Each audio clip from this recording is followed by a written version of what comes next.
This is Cultish Tendencies 14, Part 2, and recommencing with the 18th of October 2002 meeting where Abu Iyad presided over some cult members and individuals in discussion with Brother Sajjad.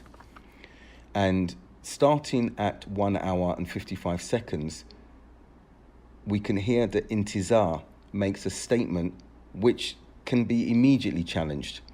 And he states at that time, quote, "We don't follow people," close quote. He went on to say, when the people knew Abul Fadl was wrong, they were still with him, close quote, alluding to Sajjad remaining with this individual once mistakes had become manifest. But going back to the first statement of his, we don't follow people, we don't have to look too far in the recess of history to hear statements from the cult leader who they look up to with exaggerated reverence in fact, where we hear Abu Khadija stating, "We test them with Rabi'." So the statement of 2002, "We don't follow the people," is contradicted by that subsequent statement, "We test them with Rabi'," meaning that Sheikh Rabi' is an evidence, is a proof. And some may not have issue with that, referring to the Salaf, Ahmed bin Hanbal, and other illustrious scholars who were used as a mizan or as a gauge as to whether someone was upon the sunnah or not. There's not an issue in that instance. However, it contradicts what Intizar said in that instance, that we don't follow people, because we see today in 2020 that there is a blind adherence, a blind following of Sheikh Rabi', which is more reprehensible than the madhahib and those who blindly follow them. And none would dispute that the madhahib, four madhahib, and their originators, should I say, are of greater stature than our respected and esteemed Sheikh Rabi' bin Hadi al-Madkhali, hafidahullah.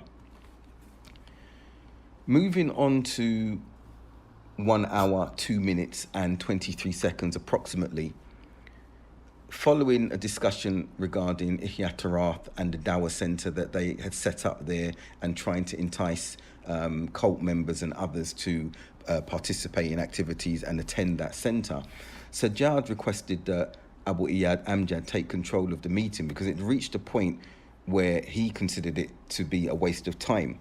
And he asked what benefit there was, as Intizar seemed to be having an argument.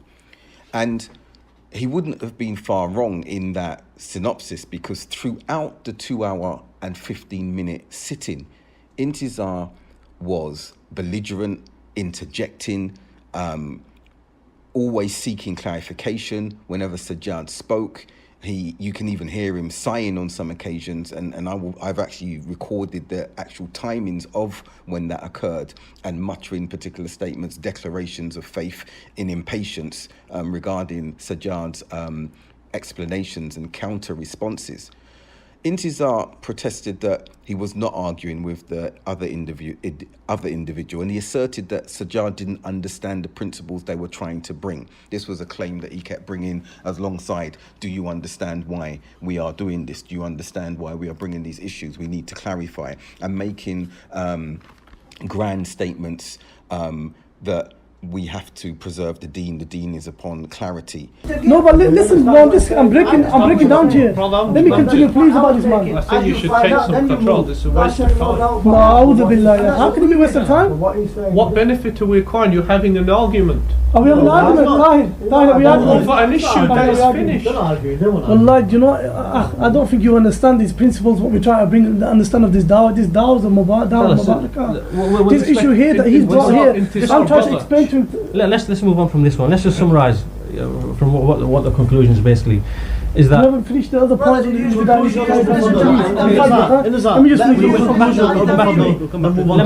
Let me just summarise whatever. Yeah, that basically this is the issue. So Abu Iyad began to summarise at about 1 hour 3 minutes, but another brother interjected and queried whether he had at any time listened to Ali Tamimi. Abu Iyad Amjad denied this, saying that he never took from him. And the interjector was basically trying to explain that at some point in time, individuals may have listened to or taken from a particular student of knowledge, a da'i, or anyone for that matter. And that they would have changed their opinion upon learning more about the mistakes or problems surrounding that individual that they had taken knowledge from. Amjad moved quickly from that point, but he would revisit it later on. And he stated, and I will paraphrase but quote some of what he said here at 1 hour 3 minutes. Quote, "The issue that's being raised is not like that specific issue," meaning the Ali Tamimi issue. "Let me try and understand and explain what I've understood is that this Abu Fadl, when he came here and he was clearly upon a certain way of thinking, Umar Abdurrahman and these ideas he was having, what the brother is saying is that for someone to have been with him for that amount of time, and then at the same time, you know he's affecting other brothers, and they've gone in a certain direction and way of thinking, how is it possible for a person to spend that time with him and then keep companionship and not be affected in the same way or perceive or become aware of what this man is upon and his ideas, and not make it clear or make it open to leave him? And that's the concern from what I can gather." Some observations from Abu Iyad's quote at this stage, and it is that the same could be said to him and the cult members who, after seeing some of the destructive tendencies among their own cult members, former cult members, Intizar was to become one a few years later, as I highlighted in the previous part of this particular episode, they remained with each other. We have allegations that have not been countered, and in fact witnesses have come forward of individuals among them alleged and charged with sexual abuse and child molestation and rape being the most serious. And nothing has been heard from any cult member whatsoever in this regard. They've remained aligned to the individual in America who's done that. When other revelations have come out about malpractices, wrongdoings, erroneous statements from among themselves, this is from the core leaders in that instance, there is an unearthly silence that emanates from their corner. So they have remained with individuals, even those who've come with spurious statements, without correcting those individuals. Amjad himself is in a current whirlpool, or storm, shall we say, with regards to his statement and maligning of Prophet Sulaiman alayhi salam. And he's trying to wriggle his way out of explaining something that is inexplainable. It's clearly there in record for anyone to hear that he has made a mistake with what he said regarding Prophet Sulaiman. We won't say for one instance that he meant that statement. He is a Muslim, mashallah, tabarakallah, upon the sunnah, even though there are some questionable aspects of that. So why is there that silence and continual alliance when this statement here clearly explains that Sajjad is being criticized for remaining in the companionship of this Abul Fadl, despite the fact that there are errors there and that he's affected others and that he could become effective? This is disingenuous. At 1 hour 4 minutes, there was a statement that they're asking for clarification or something along those lines. That was Abu Iyad addressing Sajjad in that respect. He then revisits the issue of Ali Tamimi and accepts that one may have previously taken from him. Then after becoming clear, they would have stopped using him as a reference or obtaining any benefit from him. But then he goes on to say that this was not the case with Abul Fadl, when it should have been from the beginning that he was abandoned. So moving on, Sajjad reiterates that he's prepared to do whatever is required to rectify the issue. He was very compliant, very attentive. and very engaging in throughout this particular meeting. A back and forth kept going on, and in all of that was Intizar's voice, and Intizar basically trying to bring whatever he could against Sajjad. At 1 hour and 16 minutes approximately, Abu Iyad Amjad then summarizes about Abul Fadl, basically alleging and stating that it's clear he was a liar. But we need to note in this instance that it's been established that there are liars amongst them as well, Abu Khadija himself. And we only have to refer to the occasion when 4 of the cult's websites were pulled down after the night shift did a session with me, and I gave a historic perspective on the Salafi Dawah in the UK. And some may say, well, no, that's subjective. Then let's move to the point where it's still on YouTube, where Abu Khadija says that he was upon Salafiyah in the late 80s and the early 90s. And I will state categorically, again, as I have done, and others can attest to that, including Abu Iyad Amjad, his relative, his cousin. And there are other family members and others who've known him very well, that he was not upon Salafiyah in 1988. He was not upon Salafiyah in 1991, 92, 93. Abu Iyad had just come to Salafiyah in the University of Essex.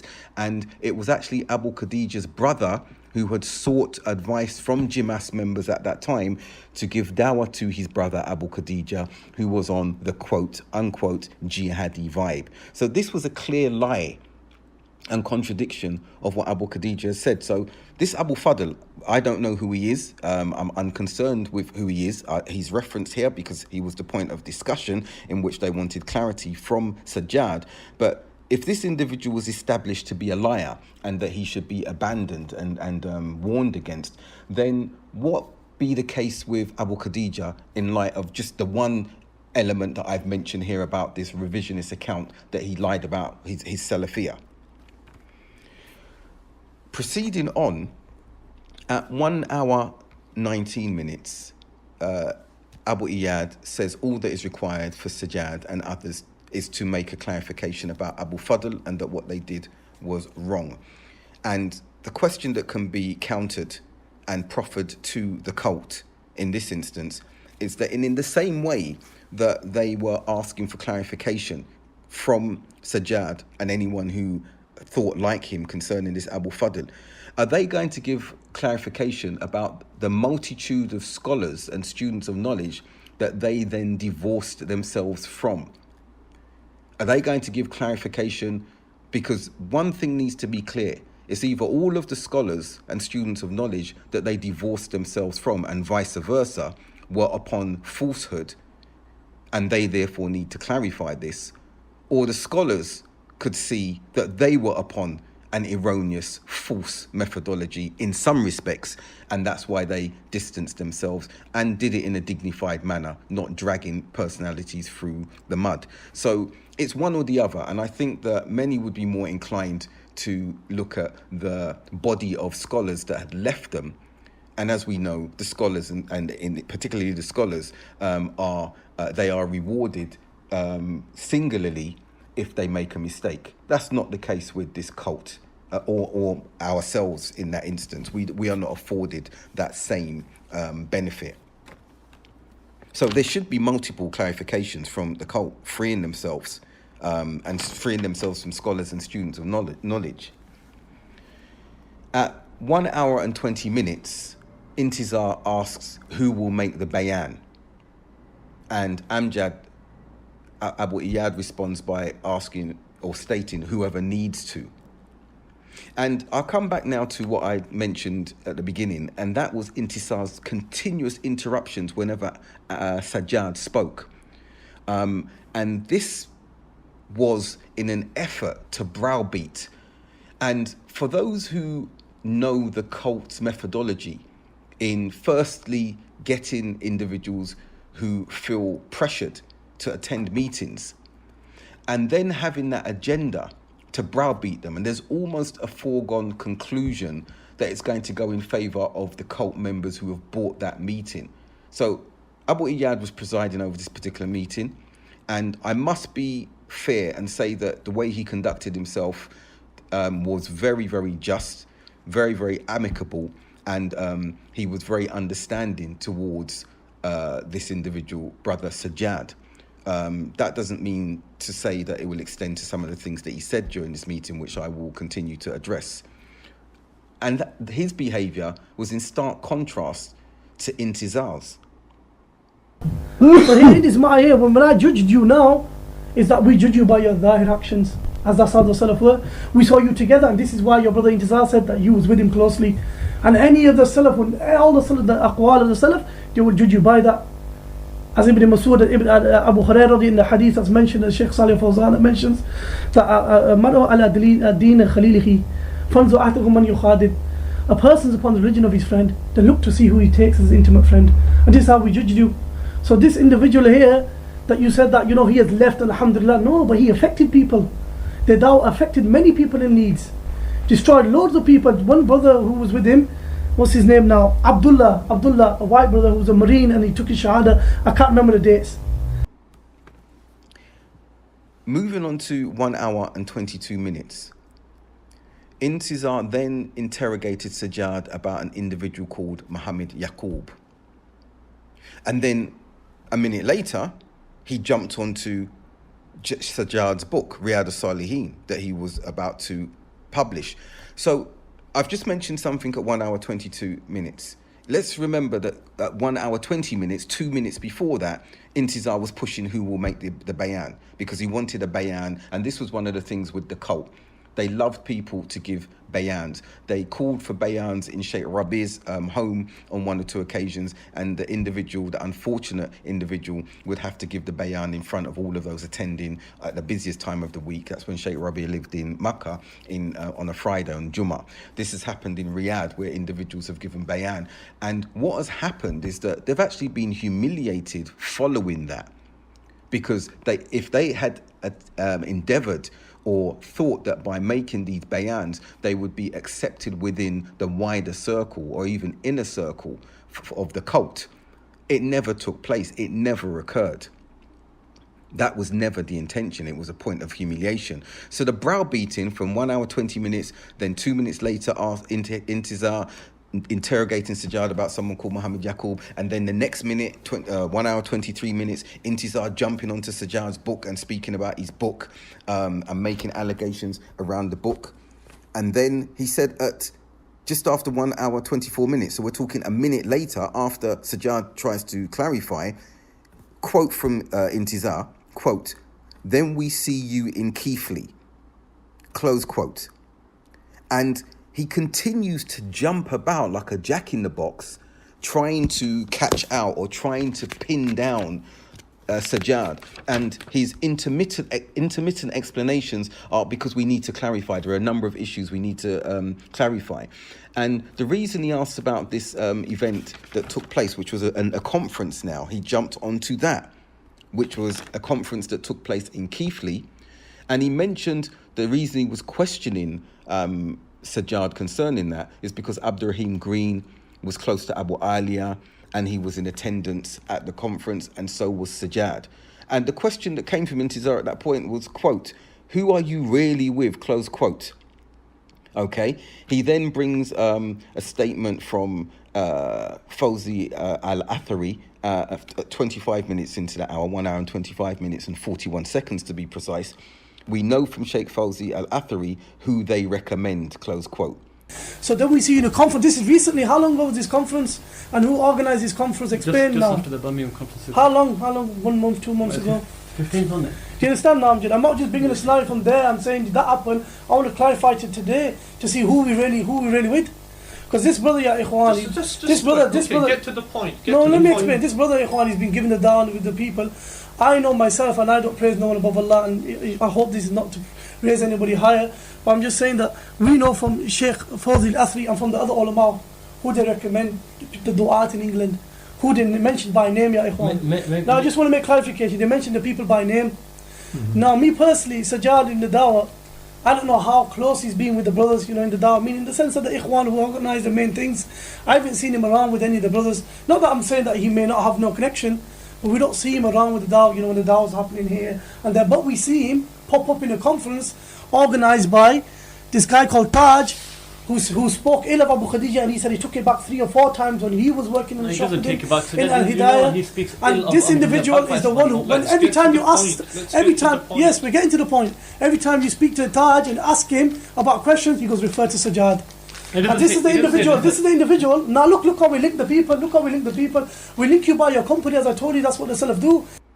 I would then put and proffer to Intizar, but you abandoned Sheikh Fawzi al-Athari, like you abandoned a number of scholars that you used to quote and misquote, more to the point, to browbeat or establish a so-called evidence against your opponents. Now that you are against those scholars and students of knowledge, now that you're actually speaking and denigrating those scholars, where do all of these events now stand in light of that, in place of the fact that you now go against these scholars and say we saw something in them for years, but we remain silent because the scholars like Sheikh Rabi remained silent, we were being patient with them? How does that stand, that being patient with them? Sheikh Rabi has said this before, Sheikh Mohammed bin Hadi has said this a number of times. We saw things in them and we were patient with them until we couldn't be patient anymore. So how does that apply to you castigating others about aligning themselves with individuals and not seeing the reality, if there ever was a reality concerning those individuals, until later on? Because you do not give the room and patience for those individuals as you give to yourself, as you afford to yourselves. Intizar, a few minutes later, 1 hour and 26 minutes, then states concerning Sajjad again. Please look at the timeline. Minutes are going by and Intizar is very active. Quote, we don't see him around when the dawah is happening around here. Close quote. So the question then has to be asked, so that's a criteria for the cult, that if an individual's not seen attending your conferences, your study circles, fraternizing with your members, then there is a doubt on their Salafiyah. And we have to be clear now that with the cult, they hold themselves to be the Salafis. And anyone who is not with them is not Salafi, or there are doubts around their Salafiyah. Discussion then ensued around an individual called Taj at 1 hour, 27 minutes and 47 seconds. And Intizar mentioned that when he met this individual who continually referenced Sajjad, that he said he was about to start teaching Aqidat al-Wasatiyah, Shaykh al-Islam ibn Taymiyyah's famous book. And Intizar then swore by Allah that this individual, Taj, is Jahil. And how could he teach Aqidat al-Wasatiyah? But then the question comes now, if this individual, who again is not known to myself personally, intimately in any way, if this was an issue with him teaching or proclaiming that he is about to teach Aqidat al-Wasatiyah, let's return again to Abu Khadija teaching Barbahari Shar Sunnah. And then let's look at Intizar's censuring of this individual Taj and compare that to Sheikh Wasiullah Abbas's censoring, sitting or learning anything from Abu Khadija and Abu Hakim. Which of the censures is weightier? Which are the ones that should be adhered to? Certainly not from Intizar. ما ذكرت أني قلت عن الأخ أبي خديجة أنه جعل هدفه النيل من الجمعية والسلفيين الآخرين، هذا يقول أنه في وضع حرج لأنه لزم عليه أو علي أن أسحب ما قلته. أقول لا، بل أكرر أن هذا الشخص ومن معه، أكرر في يومي هذا الذي هو 17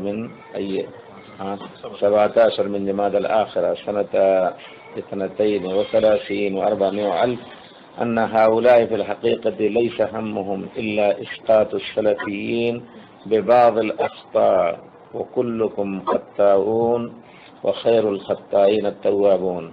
فهناك أمور قد جلست معه ليست نقلت علي كما يكذب هو إن كان يعني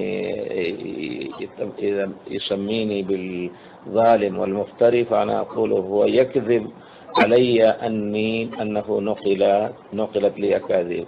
أنا بنفسي جلست عنده ساعات كما هو مسجل، وسألته عن الأسباب التي لأجله يحذر من السلفيين في بريطانيا وغيرهم والأفراد الذين يجد فيهم بعض الأخطاء. كل هذا قد ناقشته فيها فلم أجد عنده شيئا، ولا زلت أكرر أن هؤلاء ليسوا من طلاب العلم وليسوا معروفين أنهم طلبوا العلم، إنما يحضرون عند بعض المشايخ، فحق لهم أن ينقلوا كلام علمائنا حفظهم الله ورحم الله من مات منهم، لكنه لا يجوز لهم أن يفتوا بأنفسهم. أوكد عليهم هؤلاء جهال ولا شك فيه، هؤلاء جهال ولا شك فيه، هؤلاء جهال ولا شك فيه. At 1 hour 30 minutes, we hear Intizar ranting about Al-Hidayah and how they are apparently fighting against Salafiyah. They had hidden meetings against the brothers, and he stated here, quote, Wallahi, they fight against Dawah Salafiyah, close quote. Again, what he and other seasoned cult members do, from some of those who've graduated from Medina and live in Jeddah as well, when they use this catchphrase, and we have Dr. Abdul Haqq, who I've referred to before, making that, they fight the Salafis, they are attacking the Salafis. They mean none other than themselves exclusively. They believe they are the true and only purveyors of Salafiyah, and nobody else counts in that particular instance. Now, continuing with Intizar, because he's the main spokesman, he asks Sajjad whether he understands why they keep raising these issues, that there are more than one. And he stated here, the reason for him not smiling or laughing throughout the meeting, because he sees it as a serious matter. And I would add at this particular point that this is straight out of the cult playbook. You only have to look at other cults from other religious denominations, as well as ones that purport to be Muslim. And his behavior and his insistence on attacking, browbeating Sajjad is something synonymous and can be found in any research around cult behavior. At about 1 hour 31 minutes approximately, there's silence, there's a pause for a short moment. But as soon as Sajjad begins to speak, Intizar is off at him again. You can hear his sighing and his impatience as Sajjad speaks.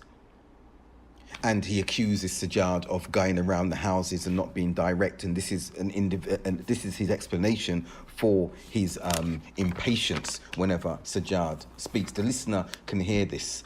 And he can hear him proclaim at 1 hour 42 minutes and 50 seconds, La ilaha illallah, in impatience, in despair, when Sajjad, who continues to conduct himself very calmly and patiently, is explaining yet another point. Now, at 1 hour and 43 minutes, 30 seconds approximately, Abu Iyad Amjad Rafiq refers to Sheikh al-Jabri's distinction regarding Hizbiyah, and he refers to him having mentioned 3 to 4 categories, but he refers to only the 4th category, which is and this is regarding attending the study circles or conferences of those who are not Salafi. And paraphrasing what he said concerning Sheikh Ubaid al-Jabri, that those people who believe they can do some good and cooperate with these people, then what they do is something not befitting. And Sheikh Ubaid sees them in error, because they are just adding to the numbers of those conferences, of those gatherings. So it basically is aiding and supporting them and adding to their number. And it's important to ask a question at this juncture. Is that the rule, the conclusive position about attending conferences and the like? And undoubtedly it's not the case, because we see, for example, Sheikh Abdul Muhsin Al-Abad's son, Sheikh Abdul Razak, attending for a long period of time the conferences of Jamia Ihya Minhaj Tarath. And that was from his own ijtihad. And so it was an ijtihadi matter for the Sheikh. And some may counter and say, well, how are we laymen capable of ijtihad on that level? Perhaps not on that level, but if one is involved in the dawah and ascertains, based on what the scholars have said, that they can attend a conference and influence a positive effect, or clarify the dawah, or correct a mistake when it's made, then they should attend. This is something that's very important. And on another note, if applying to that imparting from Sheikh Ubaid that they shouldn't attend because they will be adding to the numbers of these erroneous groups, how does that reflect on the cult and their Hajj packages, where they now advertise for Deobandis and all sorts of non-Salafi groups, elders from the South Asian community included in that, performing Hajj with them? And this is a very well-known and established practice of the cult now from a business perspective. But also remember, these individuals are going on Hajj. And they've been seen in Medina, and they've been seen, and Sheikh Ubaid al-Jabri, Hafidahullah, is apparently part of the business, or is a partner in the business with them, and he has a few other interests in book publications in America, but that's not the issue at this point in time. So in not fraternizing or attending or aligning or involving yourselves at these conferences that are not primarily or predominantly Salafi, how does having Hajj with non-Salafi groups in which you're possibly doing ziyarah and seeing them practice according to their cultures, according to their dictates of whatever branch of Islam they're following, which is likely to be one of innovation in some instances, albeit out of ignorance, how does that stand with this statement here? Because this is part of your business and revenue now, and no one hears you speaking or chastising the Deobandis and the Sufis and whoever they are that attend Hajj with you on these occasions. At 1 hour 46 minutes and 40 seconds approximately, Abu Iyad Amjad explained to Sajjad how other attendees could misconstrue Sajjad's appearance at the Keighley conference, and why individuals like Taj were probably using this to misrepresent Sajjad while using his attendance to their own benefit and their own cause. And again, I want to reiterate, because justice is something that we strive for, and even though we fall short, we should always aim to do that. Abu Iyad was very reasonable throughout with his discourse with Sajjad. Again, in contrast to Intizar, who continued to pipe in and interject. And for example, when Sajjad was saying that he had a discussion with Abdul Rahim after this Keighley conference, and he was explaining about Safa Hawali, Salman Oda, and Abul Hassan and Matrabi, he was explaining and clarifying for Abdul Rahim Green on this occasion. Intizar was interjecting continuously. You heard him saying al-mubtadi, ad-dal.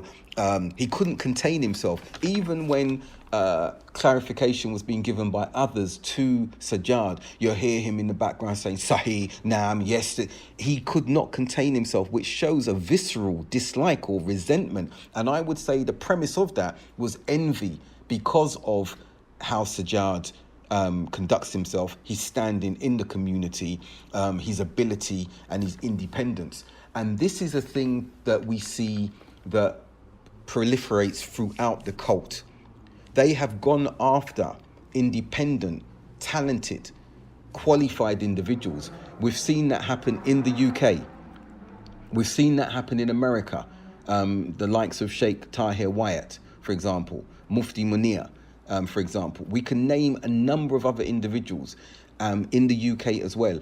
And those they deem they can attack, who they deem they can denigrate, those they don't think they can do that to, because they know there will be a backlash at whichever level it needs to be, physical, knowledge base, academic or whatever.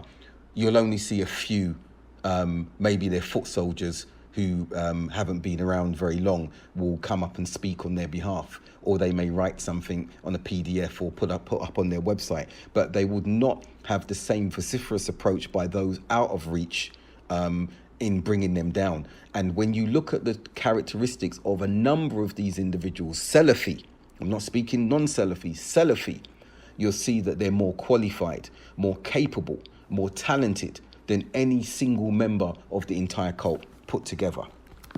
And this explains that visceral resentment and hatred. It's none other than envy. Because had those individuals been part of the cult, they would have been spared and more than likely elevated to a status befitting their qualifications. After a further clarification from Sajjad, in which he explained why he continued to attend and deliver the Wasatiyah classes in Keighley, namely that if he hadn't done that, there were JIMAS representatives who were ready to take over the study circles, and Takfiri inclined organisation, Lashki Taiba, I recall him mentioning, and he said that the risk of that happening was such that he continued to deliver the study circles. Now, one would think that a reasonable, balanced personality would hear that, discuss it some more, but understand, saying yes, the lesser of the two evils is to continue the study circles to avoid what you've mentioned concerning JIMAS and this other organisation. But instead, Intizar continues to rail against the confusion caused by him aligning himself with Taj, who was the host of these study circles or who had arranged these study circles. No discussion about the maslaha, the mafsada was discussed at this point whatsoever. And we hear Intizar on the tail end of that browbeating on this instance state at 1 hour 56 minutes and 28 seconds, we don't look for the mistakes of our brothers. Yet this is what he'd been highlighting or trying to highlight throughout the meeting at nearly 2 hours. And we only have to look at the trademark of the cult, the Abu Khadijite Salafi Publications cult, that they're vultures. They seek out mistakes and faults of others while covering their own. And students of knowledge and scholars are not spared from this as well. So this statement here, we don't look for the mistakes of our brothers, is a complete fallacy for everyone who knows how this cult has emerged. Abu Iyad provides further examples, using himself as well to illustrate to Sajjad why attending the conference at Keighley was one that could cause possible confusion. And he went on to state that Ilyas, Luton, and others are upon this category of confusion. So, pausing on that observation, the question that can be asked of the cult is the fact that they've abandoned or been abandoned by more than 20 scholars over the past 20 odd years. Is that not the epitome of confusion? Think about that.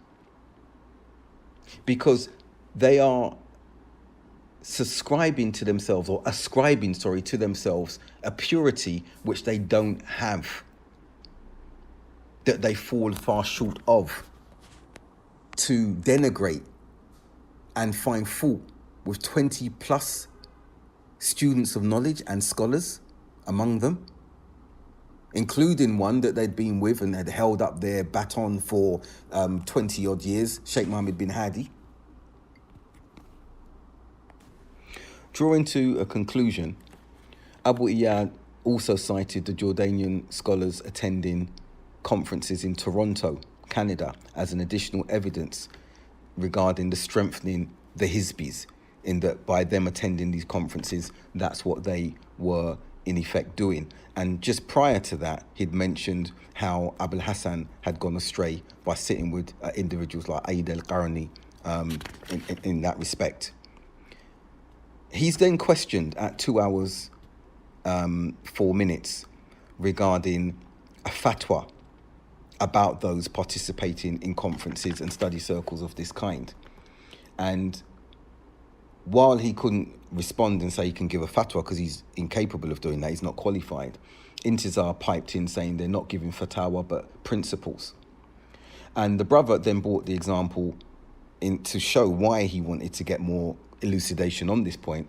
He stated that Abu Khadija and Abu Hakim were informed about another individual who was giving dawah to a group of brothers. And when questioned about it, he said if he didn't give dawah, no one else would, and they'd possibly go astray from that. That was the allusion, or what he was alluding to. And that Abu Khadija and Abu Hakim concluded it was okay for him to continue giving dawah to those individuals so long as there were no strings attached. Intizar immediately ejected, as became the pattern of this meeting, saying, when did they say that? He hadn't heard anything like that. And the individual in the meeting, I was unaware of his name, said he repeated that this is what they said. He was certain that they both said that. And Intizar retorted he couldn't remember. I hear a question on that, yeah? And I think everybody agrees that cleared everything, yeah? Yeah. And you're saying that you can pass that tape off, Sheikh. Yeah. But what's it called? In terms of cooperating with people in dawah, like sitting on the same platform and everything, yeah? Yeah. That ends up promoting them as well. Yeah. That's clear, yeah? Yeah. But isn't this a separate thing to go out? Yeah. Right, and teach people. I know there's harm in it as well, yeah? Yeah. But what I'm saying is we can't give a fatwa on that, can we, to say you can't do that, because then that's a fatwa, innit? No, this specific situation, basically, that okay, you refer it back to the scholars and say you because the scholars, what they give consideration to. I'll give an example. One of the sheikhs, I think it's Sheikh Ubaid himself, whatever. That when you look, for example, when you look at a mosque, you don't look at a mosque by the fact that so many Salafis that go to the mosque. You look at the administration of the mosque, and that's how you judge what that mosque is. Could be an Ikhwani mosque, could be Ikhwanis who control the mosque, but it could be like 80% Salafis attending that mosque purely because of geographical location or whatever it might be. So now would you say that that's a Salafi mosque, or do you say it's an Ikhwani mosque? It's an Ikhwani mosque, right? So this is how the Sheikh answered the questions to numerous people who put the situation to them about mosques and things like that. Similarly in this situation, if for example the person who's organising and coordinating whatever it might be, whether it's a conference or whether it's circles or whatever it might be, and he is whatever he is, then whether you got 10 Salafis come into that talk, or whether you got 3 Salafis or whatever, then that is still an event which is organised by someone who's upon his biyah, or someone who's got aversion to the Salafis.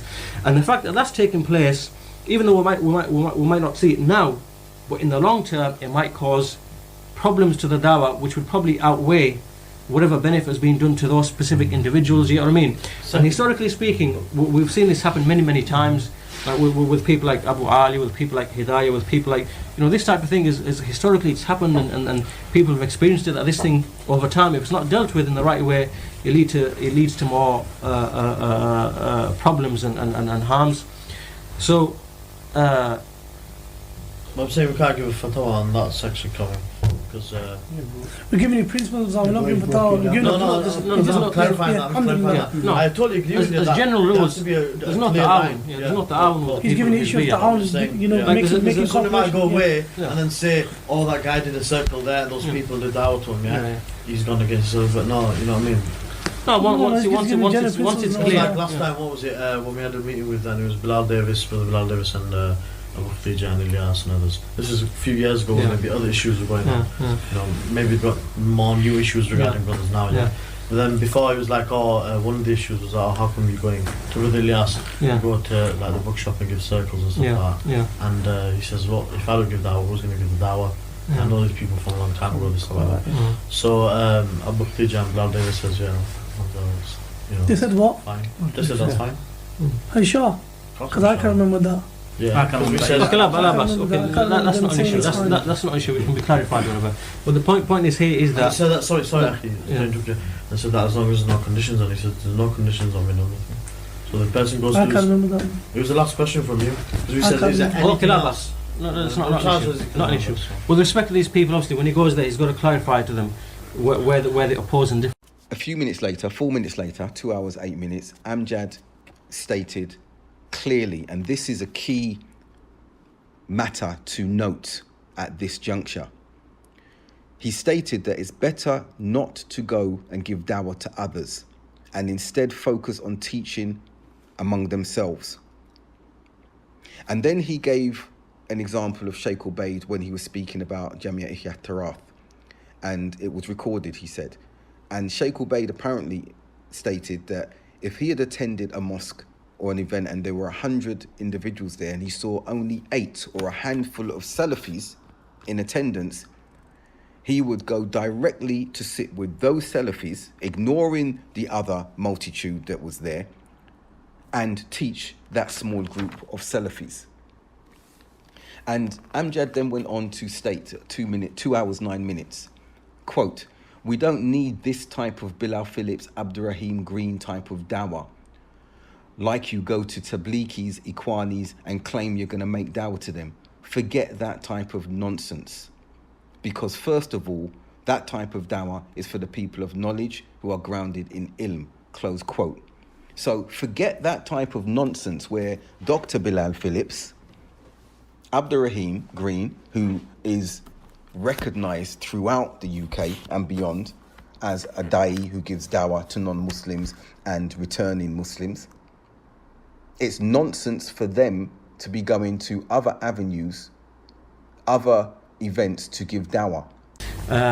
Even with respect to that, like now in light of the fitna of Abdul Haqq and these other things, because some of these fitnas, they're good, in a way they're bad, and in a way they're good. Fitna of Safar and Salman, and Ihya Turath and Arun, all these from an angle, they're bad in the sense that it damages, but in a way it's good because it just adds further clarity for the Salafis who are still upon the truth, and it clarifies for the deen. So now, with respect to these types of issues, like going to these people upon the dawah of Safar and Salman and these types, it's best for us as Salafis to avoid spending our time to try and call them, and instead try to teach ourselves the aqidah and the manhaj and the dawah. And this is what we need, because our biggest problem is that we're not grounded in affairs of aqidah or in affairs of manhaj from a practical point of view. We don't know how we're supposed to behave, how we're supposed to deal with these situations, and that's because of our jahl. We don't know these things. So instead of wasting time and resources dealing with the likes of these people, we have to improve. This is what Sheikh Ubaid said in a conversation he had in one of his telephones, where he said that if I was to go to a place, he's speaking about Ihya Turath, if I was to go to a place and I found there 2 or 3 Salafis and a masjid full of like 100 or whatever, I would say, take me straight to those Salafis and I'm going to sit with them and I'm going to teach them. Right? This is what he said. We've got it on tape. So the point we're trying to make now is that now, we don't need this type of Bilal Phillips and Abdurrahim Green type of dawah, like you go to the Tabligis and the Ikhwanis and you claim that you're going to make dawah to them. But forget that type of nonsense, because first of all, that type of dawah is for the people of knowledge who are grounded in ilm and whatever, who will go there, and they will, people like Sheikh Ubaid or people like Ibn Baz or the likes of them at that level, when they go to these people and they invite them to what's correct. As for people like us, this is not for us. And it's better that we stick together and we mutually benefit each other in whatever we know of the deen and whatever we can teach. And this way we increase knowledge amongst ourselves. And that way, on a personal level, each person can go out and he can give dawah to whoever is within his, like his family or his friends or whatever, in a more efficient way. Why waste resources in doing that when it's more beneficial this way? And that's what you find the scholars are upon, and that's what we're trying to say, is that this is how the dawah should be reoriented, and this is how we should behave. This is how we should behave to benefit the Salafis more than we trying to invite the people of bid'ah and dalala. It's important that this is how we begin.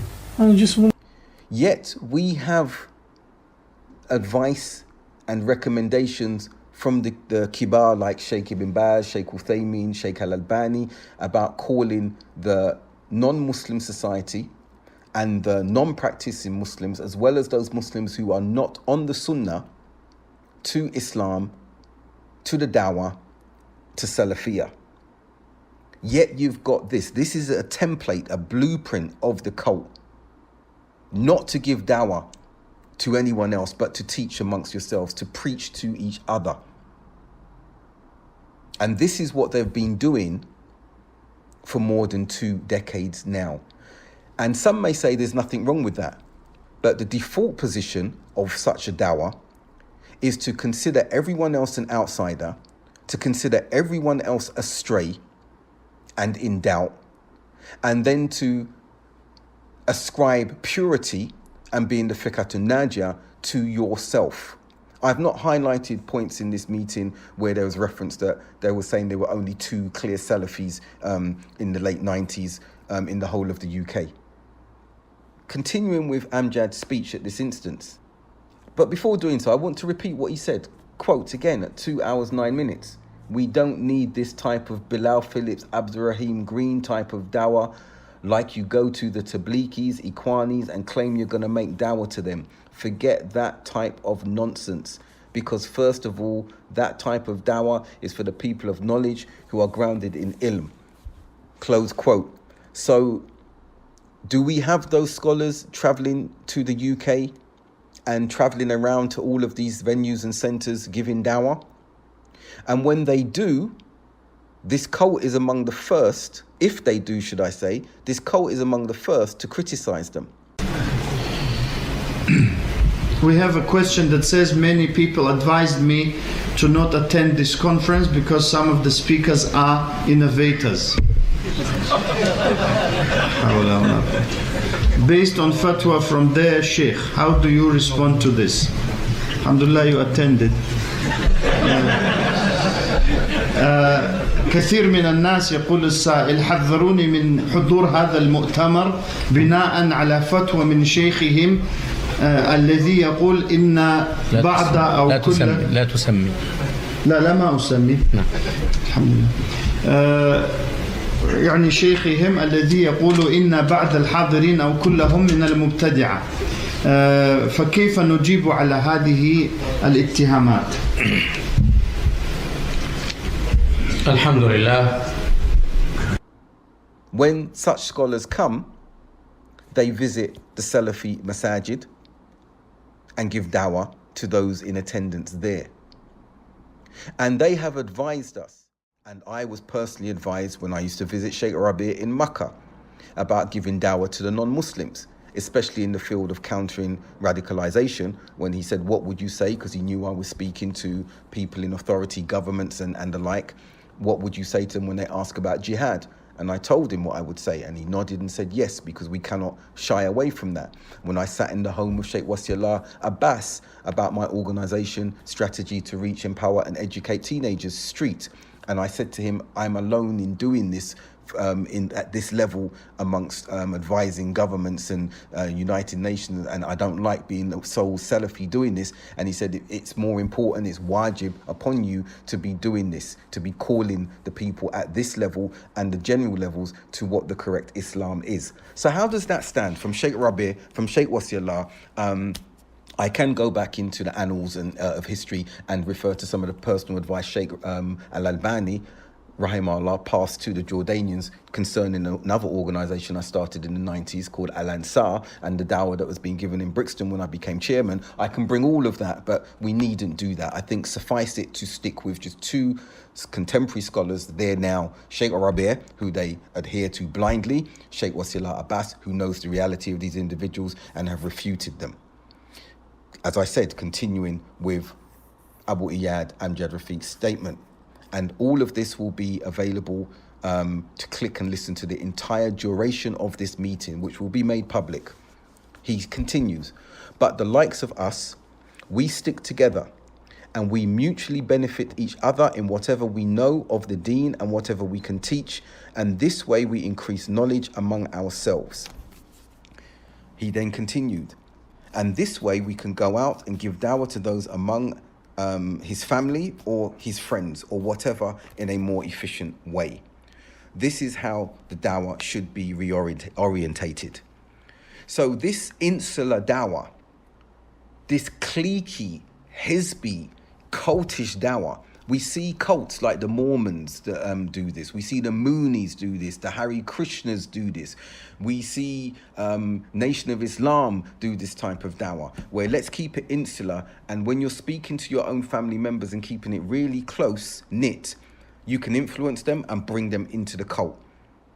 But leave everyone else, like the Mormons do, like the Amish. Leave everybody else, because you don't want to be doing that type of quote unquote nonsense.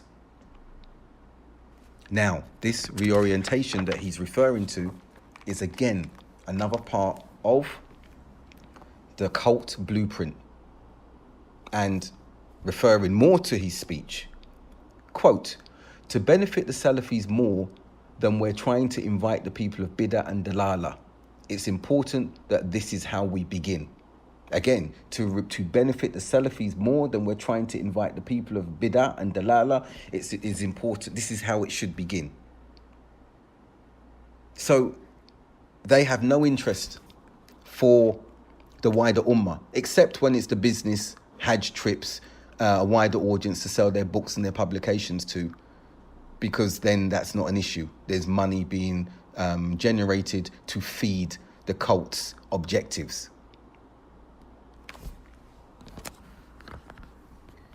I will conclude with a quote from Abu Iyad. There's so much more here, like the amount of times Intizar used the term clarification, like a buzzword, and that was a buzzword of the cult. Like the condition that was placed upon Sajjad, that he must stay in touch with cult leaders. And the issues of this dawah, because they was in the dawah a long time before us, to proceed in his age and in ilm. So leave it to the people who know better. That's all I want to say, and Allah knows best. And the final thing is that now we're going to see action from the people. Just like the Sahaba says, we look at the action of the people. That's what we did the people upon, because that's all that we can see. Is that firstly, Sajjad obviously makes a clarification upon Abu Fadl. Secondly, he distances himself from the likes of Al-Hidayah, Taj, etc., etc. And thirdly, he has to keep in contact with the brothers who we know to be upon this da'wah, which is Amdi Rafiq, Abu Talha, Abu Khadija, Abu Hakim, Hassan Somali, etc. Because if you don't Sajjad, I can guarantee you the same thing will happen in 2 weeks down the line, 2 months. People say, who is he with? Is he with them? Oh, he is with them. Is he with Ilyas, etc., etc. And the same problem is going to happen again. So you must keep in contact. Even though I know sometimes it's difficult, but you must keep contact with the good brothers. And this Nasiha will come, and inshallah we can stay firm upon this. This is a mutual contact. No, inshallah. You understand? No. Mutual contact. What does that mean? I don't know clearly. Both ways. It means both ways. Abu Khadija, Abu Hakim, Hassan Somali. They mentioned Abu Talha at the time, rahimahullah, but it is well known and established that Abu Talha had left the cult by the time he had passed away in Jeddah on the way to Hajj. So this final conclusive cult statement from Abu Iyad was as follows. It's important to get across that our dawah has to be distinct, and that whatever has been put in place before has to be reorientated, so that no one can use our actions and behavior against us, and to say, well, okay, he's over there with them and they're over there with him. And he continued elucidating on that point ever so slightly. It's necessary to end at this point, and more recordings of cult private meetings will be released and analysed and shared with those who are interested, because it's important to get an insight of how the cult developed, how it continues to inculcate its followers, I won't use the term brainwash, and how it continues to deceive and lie to others from the outside and denigrate any opponent who knows the reality of the cult and its insidious nature, whether they be laymen, students of knowledge, academics, da'is, and even scholars.